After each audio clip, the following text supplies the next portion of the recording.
Magandang araw mga kaibigan. Bigyan natin ng reaction opinion itong post Ping Lacson sa kanyang official Facebook page.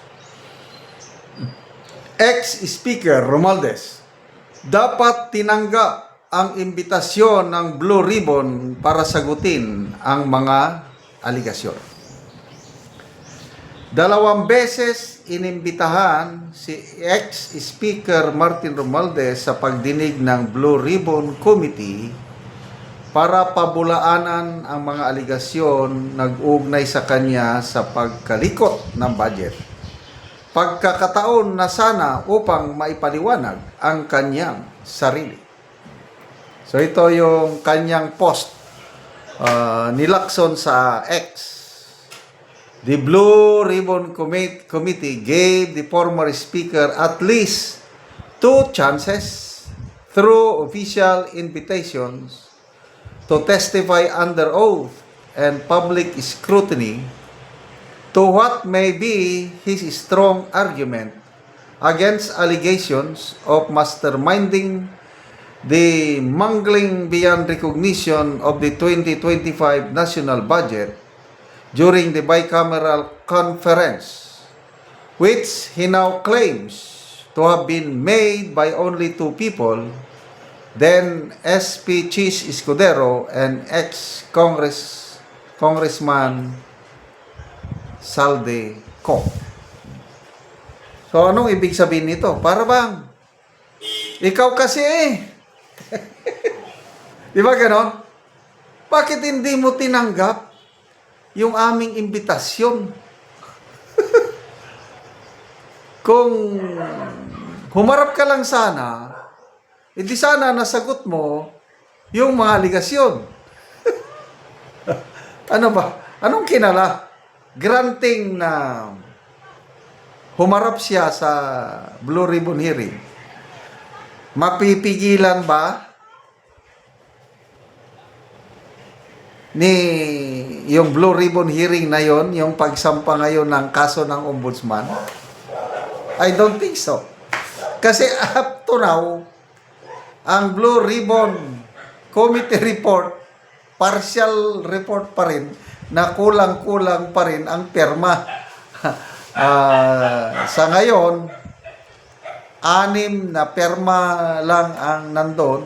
Kulang pa ng 3, ayaw permahan ng ibang kasama ni Lacson dahil nga may problema yung sinulat niyang report.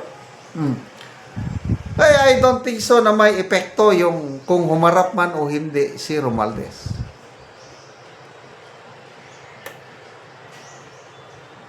So, meron na kahapon, talagang sinampahan na si Romualdez ng ombudsman ng mabibigat na kaso sa Sandigan Bayan.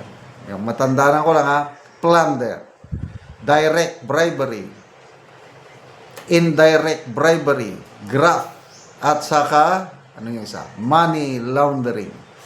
At sinasabi na baka daw, anytime from now, makakuha sila ng freeze order sa lahat ng mga accounts ni Martin Romualdez. So, sana totoo lahat itong ginagawa ng ombudsman. Kaya lang, sa ngayon, alanganin pa ako. Tinitignan ko pa ang magiging desisyon ng Sandigan Bayan sa isinampang kaso laban kay Martin Romualdez.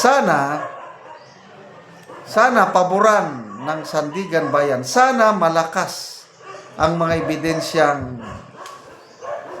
ipinakita para mag-issue itong Sandigan Bayan ng warrant of arrest non-bailable. Yan, magiging maligaya na ako kung may warrant of arrest si Martin Romualdez non-bailable at makukulong na siya. Yan na. Tunay nang mayroon na talagang hustisya pag mapakulong nila si Romualdez. Big fish na talaga yan. Lalo na kung totoo, yung sinasabi ng Pangulo na nahuli rin nila si Saldico at mapauwi sa Pilipinas at mapakulong at least 2 na ang big fish na nakakulong. Paano yung isa? Sino ba yung nag-post na I think si Leandro Libeste, Congressman Libeste. Payag ba kayo? Sabi niya na kahit hindi na makulong si Romualdez at Saldico, basta makulong lang yung mastermind, meaning ang tinutukoy na mastermind ni Congressman Libeste ay si BBM. Payag ba kayo? Ako, hindi ako payag. Lahat na mastermind dapat makulong. Kasi niloko nila tayo. Balikan natin si Senator Lacson. I'm sorry, akin lang to. Wala na akong masyadong pinapaniwala ang salita ni Senator Lacson ngayon. Hanggat hindi niya ipapatawag yung Brave 18 Marines. Yun na yung sukdulan ng pagka-dismaya ko sa Blue Ribbon Committee. Yung ayaw niyang patawag. Nasa kapangyarihan niyang patawag eh. Tapos, nandun lang.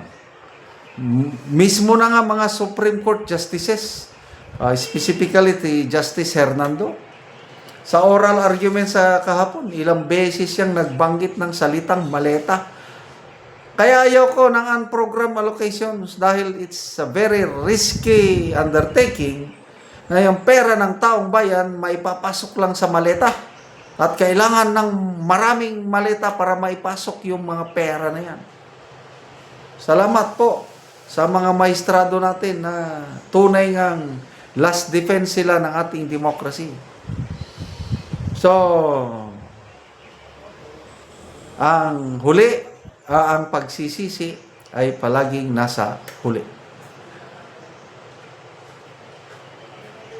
Kung nag-attend man o hindi si Romualdez sa hearing ng Blue Ribbon, wala ring epekto. Dahil hanggang ngayon, ang report ng Blue Ribbon walang silbi. Sa ngayon, Kasi hindi nila ma-deliberate. Kulang sa perma. Pag dating daw ng June at mag-break na naman ang Senado, wala na.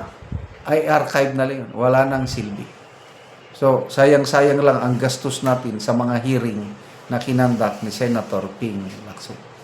Salamat mga kaibigan sa inyong pagsubaybay sa channel na ito. Nakakatulong kayo ng malaki sa tribong Talandig ng Bukidnon dahil ang sweldo natin sa channel na ito is pantulong po sa tribo. Namimigay tayo ng libreng yero at pako para makapagpatayo sila ng mas maayos na tirahan. Panoorin niyo ang video na ito. Mauna ni si ate ang matagaano gyero nga amo na ning itaod karon. Oo, magtaod na daw mga buwan. Oo. Kayo sen.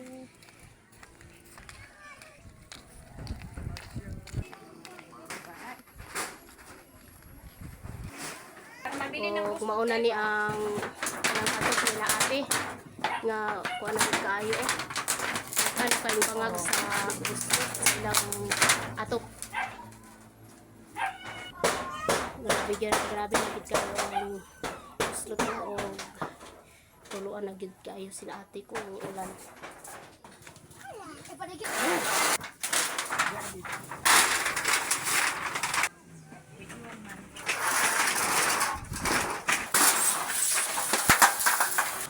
Ama na.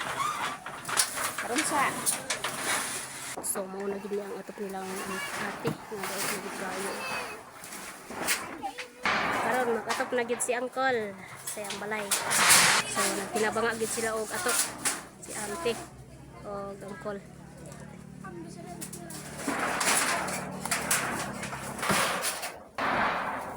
salamat. So, karon humana gyud si auntie og Uncle sa pag-atop sa ilang balay. Ginabang. So, pila na ni ka tuig ang inyong balay karon te o unsa inyong masulti nga natagaan na mo og yero? Kada mong balay ko ana ni 23 years na gid siya. Nya karon ang akong musulti lang ano sa tanan salamat kay sa Ginoo. Og sa nag-sponsor ani dako kay mong pasalamat og sa nakakita sa among video. nga mapasalamaton gud mi kay sa una katuluan na gid ni among atok. Oo. Pero karon Tulo na gyud sa una. naipulihan na gid og bag-o. Kay Mm. na nag-sponsor so dako gid kay among salamat, more blessing pa unta nga moabot sa nag-sponsor sa